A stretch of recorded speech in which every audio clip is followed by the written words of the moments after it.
ونستعينه ونستغفره ونعوذ بالله من شرور أنفسنا ومن سيئات أعمالنا من يهدي الله فلا مضل له ومن يضلل الله فلا هادي له ونشهد أن لا إله إلا الله وأشهد أن محمدا عبده ورسوله رب اشرح لي صدري ويسر لي أمري واحلل عقدة من لساني يفقهوا قولي رب زدني علما ورب زدني عملا. السلام علیکم ورحمۃ اللہ وبرکاتہ. آج ہمارے موضوع کا عنوان لحن کا بیان ہے. چونکہ کل ہم نے تجوید کے تعارف کے بارے میں سنا پڑھا، تو انشاءاللہ تعالی آج ہم لحن کا بیان پڑھیں گے کہ لحن ہوتا کیا ہے. لحن جو ہے، لحن کے معنی ہے غلطی. قرآن کو تجوید کے قواعدوں کے خلاف پڑھنے کو لحن کہتے ہیں. یعنی لحن ہم غلطی کو کہتے ہیں. جب بھی ہم قرآن پاک پڑھیں گے، پھر اگر ہمیں کوئی غلطی ہو گئی، اس میں پڑھنے میں ہو گئی، ان کے قواعد میں ہو گئی، صفات میں ہو گئی، تجوید میں ہو گئی، تو اس غلطی کو ہم لحن کہتے ہیں. تو اسی لحن کی جو ہے دو قسمیں ہیں. ایک ہے لحن جلی، دوسرا ہے لحن خفی. پہلے ہم پڑھیں گے کہ لحن جلی ہوتا کیا ہے. لحن جلی، جلی جو ہے، جلی کا معنی ہوتا ہے واضح، کھلا ہوا یا ظاہر. جو چیز ظاہر ہو اس کو ہم جلی کہتے ہیں. لحن جلی واضح کھلی ہوئی غلطی ہے جس کو ہر شخص سمجھ جائے، چاہے وہ قاری ہو یا نہ ہو. یعنی چاہے وہ قواعد کا جاننے والا ہو یا نہ ہو، اس کو بھی وہ سمجھ آئے کہ وہ غلطی ہے. لحن جلی کے سلسلے میں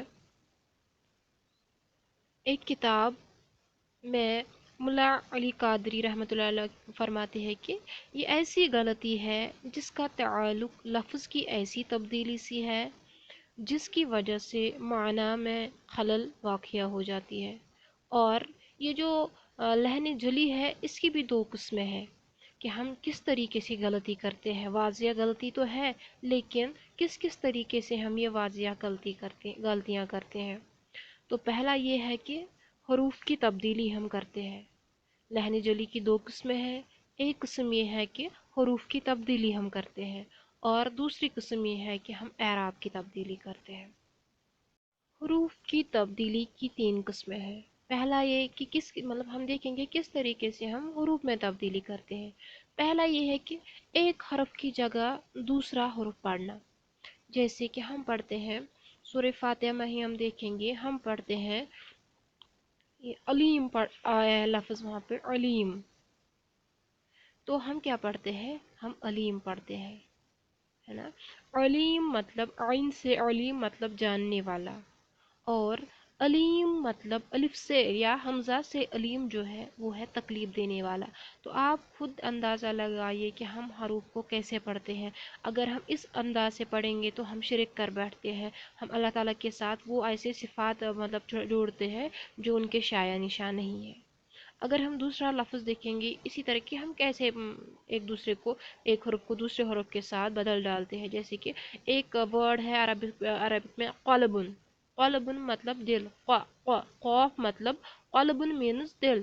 لیکن قلبن اگر ہم پڑھیں گے، کیف لام با، ہم قلبن پڑھیں گے تو اس کا معنی ہوتا ہے کتا. یا اسی طریقے سے اور کچھ ہے، مثالیں ہم پڑھیں گے کہ جس لائک ہم قولا کہتے ہیں، قوف الف لام، قولا کہا، اس کا معنی ہوتا ہے کہا. لیکن اگر ہم اسی قوف کو ہم پڑھیں گے کاف سے تو ہم کیا پڑھیں گے؟ کالا. تو کالا مطلب ناپا یا ناپنا. اس کے بعد جو دوسری قسم ہے اس کی، وہ ہے حروف تو نہ بدلے مگر کسی حروف کو کم کر دینا. ہم حروف ایک دوسرے سے نہ بدلائے، لیکن کیا کرے کہ ہم حروف کو ہی کم کر دیں. جیسے کہ سورہ اخلاص میں آیا ہے لم یولد، ہم پڑھتے ہیں لم یولد،